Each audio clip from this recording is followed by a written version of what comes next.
Saludos a todos, aquí de nuevo su asesor Sebastián, esperando que todos gocen de buena salud y que puedan seguir con sus planes de trabajo de la manera más cómoda posible. Pero bueno, empezamos con el tema de hoy, que son las estructuras y modalidades de los textos. Primero que nada, hay que saber que entendiendo estas cosas nos será muchísimo más fácil captar bien la información de un texto. Sabremos identificar las ideas que nos quiere transmitir el autor, la intención que tiene y tal vez hasta la idea central del mismo texto.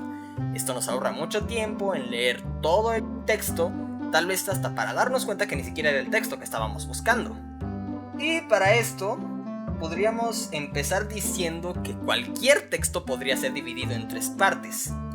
El nombre de estas partes varía según la modalidad, pero en esencia son lo mismo. Una de estas partes, que no forma parte de estas 3 partes, disculpen la redundancia, sería el título. Podemos ver que en pocas palabras nos dan pistas de lo que sería la idea central del texto que estamos leyendo, el principal tema que va a tratar. De ahí vamos a la introducción. Aquí es donde nosotros decidimos si continuamos leyendo el texto o no, ya que aquí vemos si el texto realmente es lo que estamos buscando o en realidad se va por alguna otra vertiente de lo que sea que estemos investigando o lo que sea que estemos leyendo, ya que aquí se nos dice la tesis principal, se nos dice los objetivos del texto, se nos dice todas las ideas, bueno, no todas, pero se nos dice las ideas que nos podría presentar el autor. De ahí pasamos al desarrollo. En el desarrollo se profundizan todas las ideas que nos presentaron en la introducción. Esta podríamos definirla tal vez como la parte más importante de todo el texto, ya que ahí se presenta toda la carga de conocimientos que necesitamos para entender bien lo que estamos leyendo.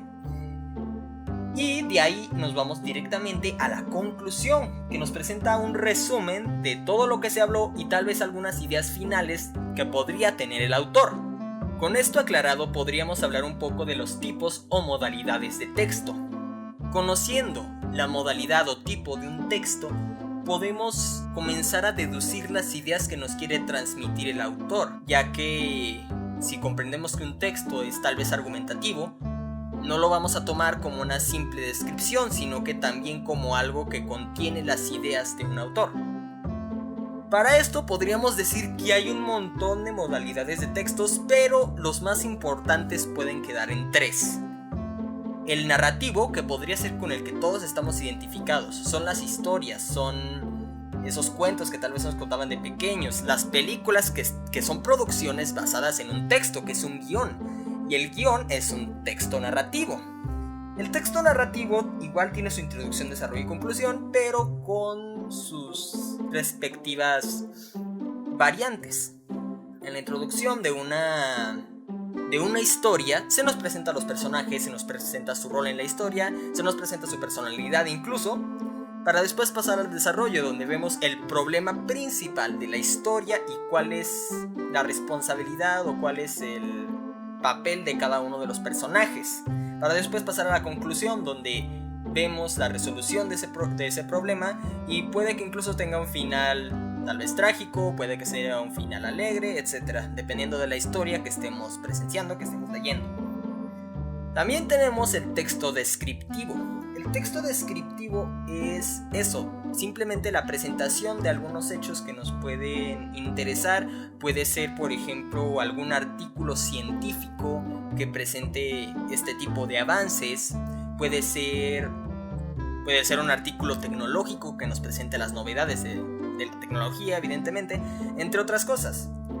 Pero de repente suele haber alguna confusión entre el texto descriptivo y el texto argumentativo. Como les dije, el texto descriptivo está centrado en eso, en explicarnos cualquier cosa, cualquier tema.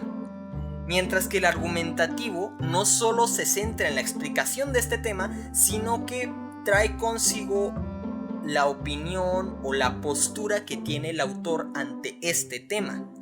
Un texto argumentativo es un texto que está escrito por alguien que ya tomó un lado en alguna especie de debate.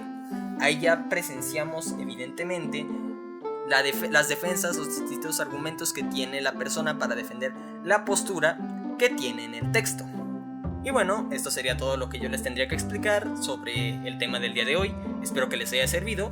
Si quedaron con cualquier duda me pueden escribir en el foro de dudas o bien por el grupo de WhatsApp. De cualquier manera, les deseo buena salud, espero que todo esté bien, buenos días, tardes, noches, dependiendo de la hora en que estén viendo esto. Y nos vemos en la siguiente lección.